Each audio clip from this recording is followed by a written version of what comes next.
નમસ્કાર. આજના આ એક્સપ્લેનરમાં તમારું સ્વાગત છે. આજે આપણે એક એવી સફર પર જવાના છીએ ને જે ખરેખર અદ્ભુત છે.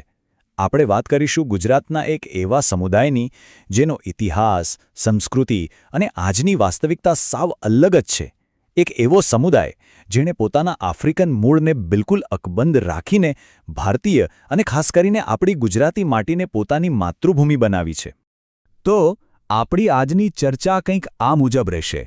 આપણે તેમના આફ્રિકન મૂળ અને ગુજરાતી આત્માથી શરૂઆત કરીશું, પછી તેમની ઐતિહાસિક સફર, સંસ્કૃતિ અને સૂફી પરંપરા, ધમાલ નૃત્યના ધબકાર અને અંતે તેમના આજના સંઘર્ષો અને આ અનોખા વારસાને કઈ રીતે બચાવી શકાય તેની વાત કરીશું.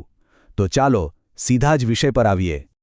પહેલો વિભાગ છે આફ્રિકન મૂળ અને ગુજરાતી આત્મા. આ ખરેખર એક જીવંત વિરોધાભાસ છે. ગુજરાતના ગીરના જંગલો અને સૌરાષ્ટ્ર વિસ્તારમાં જોવા મળતો આ એક અત્યંત રસપ્રદ સમુદાય છે, જે પહેલી નજરે જ તમને આશ્ચર્યમાં મૂકી દેશે. હવે સ્વાભાવિક રીતે જ તમારા મનમાં પ્રશ્ન થતો હશે કે આખરે ગુજરાતના આ સીદીઓ છે કોણ, રાઈટ? આ એક એવો સમુદાય છે જે આપણી સામાન્ય ધારણાઓથી સાવ અલગ છે અને તેમને જોતા જ તેમના વિશે વધુ જાણવાની જિજ્ઞાસા જાગી ઉઠે છે. જરા વિચાર કરો. દેખાવમાં આફ્રિકન પણ રહેણીકરણી એકદમ પાક્કા ગુજરાતી જેવી. હા, તેમના પૂર્વજો પૂર્વ આફ્રિકાના બંટુ સમુદાયના હતા, એટલે તેમના શારીરિક લક્ષણો આફ્રિકન છે, પણ તેઓ અસ્ખલિત, એકદમ શુદ્ધ કાઠિયાવાડી બોલે છે. એમનો ખોરાક આપણી જેમ જ બાજરાનો રોટલો, દાળ ભાત અને શાક. પહેરવેશ પણ બિલકુલ સ્થાનિક. દેખાવ આફ્રિકન અને જીવનશૈલી સંપૂર્ણ ગુજરાતી. આ બે ખંડોનો ખરેખર એક અદ્ભુત સમન્વય છે. ચાલો હવે આપણે થોડા ઇતિહાસમાં પાછળ જઈએ અને તેમની ઐતિહાસિક સફર વિશે જાણીએ. આ કોઈ કાલ પરમદાડાની વાત નથી, આ સદીઓ જૂની યાત્રા છે. જો આપણે આખી ટાઈમલાઈન જોઈએ તો છેક 7મી સદીથી આરબ, પોર્ચુગીઝ અને બ્રિટિશ વેપારીઓ દ્વારા આ લોકોનું અહીં આવવાનું શરૂ થયું હતું. પછી 14મી સદીમાં આફ્રિકન સૂફી સંત બાવા ગોર આવ્યા. 19મી સદી આવતા સુધીમાં જૂનાગઢના નવાબે એમને ગીરમાં વસવાટ માટે જમીન આપી દીધી. અને હા, છેક 1980ના દાયકામાં તેમના રમતગમતના કૌશલ્ય માટે સ્પેશિયલ એરિયા ગેમ્સ પ્રોગ્રામ પણ શરૂ થયો હતો. એટલે આ યાત્રા ઘણી લાંબી રહી છે. તો સવાલ એ છે કે તેઓ અહીં કયા સ્વરૂપે આવ્યા? મુખ્યત્વે 3 રીતે. પહેલાં તો તેમને અરબ, પોર્ટુગીઝ અને અંગ્રેજો દ્વારા ગુલામ તરીકે લાવવામાં આવ્યા હતા. ધીમે ધીમે ભારતીય રાજા રજવાડાઓએ તેમના અત્યંત ખડતલ શરીર અને ગજબની વફાદારી જોઈને તેમને પોતાના સૈનિકો અને અંગરક્ષકો તરીકે રાખી લીધા. અને કેટલાક સિદ્ધિઓ આરબ વેપારીઓ સાથે નાવિકો તરીકે આવ્યા અને પછી અહીં જ પશ્ચિમ કાંઠે કાયમ માટે વસી ગયા. હવે તમે કદાચ વિચારતા હશો કે આજે એમની સંખ્યા કેટલી છે? તો ગુજરાતમાં આજે આશરે 20,000થી 30,000 સિદ્ધીઓ વસે છે. અને એમનું મુખ્ય મથક છે જૂનાગઢ જિલ્લાનું જાંબુર ગામ, જે ગીરના જંગલોની બિલકુલ મધ્યમાં આવેલું છે. ખબર છે, લોકો આ ગામને પ્રેમથી મિની આફ્રિકા પણ કહે છે. અહીં એક બહુ જ ઇન્ટરેસ્ટિંગ ફેક્ટ છે. તમે વિચારતા હશો કે સદીઓ પછી પણ એમના આફ્રિકન લક્ષણો કેવી રીતે સચવાઈ રહ્યા છે? આનું કારણ છે એન્ડોગેમી, એટલે કે પોતાના જ સમુદાયમાં લગ્ન કરવાની પ્રથા. આ પરંપરાના કારણે જ પેઢીઓ વીતી જવા છતાં તેમના વાંકડિયા વાળ, શ્યામ વર્ણ અને પહોળા નાક જેવા જેનેટિક્સ આજે પણ અકબંધ રહ્યા છે. ઓકે, હવે વાત કરીએ તેમની સંસ્કૃતિ અને સૂફી પરંપરાઓની. આ એક એવો આધ્યાત્મિક સંગમ છે જ્યાં તેમનો આફ્રિકન વારસો સ્થાનિક ધાર્મિક પ્રથાઓ સાથે સુંદર રીતે ભળી ગયો છે. આધ્યાત્મિકતાની વાત થાય એટલે સૌથી પહેલું નામ આવે બાવા ગોરનું. તેમનું મૂળ નામ હતું સીદી મુબારક નોબી. તેઓ 14મી સદીમાં આવેલા એક આફ્રિકન સૂફી સંત અને વ્યાપારી હતા. એમને જ ગુજરાતમાં અકીક પથ્થરનો વ્યાપાર શરૂ કરાવેલો. આજે ભરૂચ નજીક રતનપુરમાં આવેલી એમની દરગાહ સમગ્ર ભારતના સિદ્ધિઓ માટે બહુ જ પવિત્ર યાત્રાધામ છે. બાવા ગોર સિવાય પણ 2 બહુ જ અગત્યની આધ્યાત્મિક હસ્તીઓ છે, જેમના પર આ સમુદાયને અપાર શ્રદ્ધા છે. એક છે તેમના ભાઈ બાબા હબશ અને બીજા છે તેમના બહેન માઈ મિશ્રા. માઈ મિશ્રાને તો સ્ત્રી શક્તિ અને પ્રજનન ક્ષમતાના પ્રતીક તરીકે પૂજવામાં આવે છે. આ હસ્તીઓ ઇસ્લામ, સૂફી પરંપરા અને સ્થાનિક શ્રદ્ધાનું એવું અદ્ભુત મિશ્રણ રજૂ કરે છે, જેની ભવ્ય ઉજવણી વાર્ષિક ઉર્સ દરમિયાન કરવામાં આવે છે. અને હવે વાત કરીએ આ પ્રસ્તુતિના સૌથી ઉર્જાવાન હિસ્સાની, ધમાલ નૃત્યના ધબકાર, જેને તેઓ ગોમા પણ કહે છે. આ માત્ર નૃત્ય નથી, આ એમનો જીવંત વારસો છે. આ ધમાલ નૃત્યનો અવાજ સાંભળીને જ તમારા રૂવાણા ઊભા થઈ જાય. આમાં પૂર્વ આફ્રિકાના વિશિષ્ટ વાદ્યો વપરાય છે, જેમ કે મુસેરા અથવા મુગરમાન, જે એક મોટો ઢોલ છે અને આખા ડાન્સનો લય સેટ કરે છે. પછી આવે ધમાલ, જે ગળામાં લટકાવીને વગાડાતો નાનો ઢોલ છે.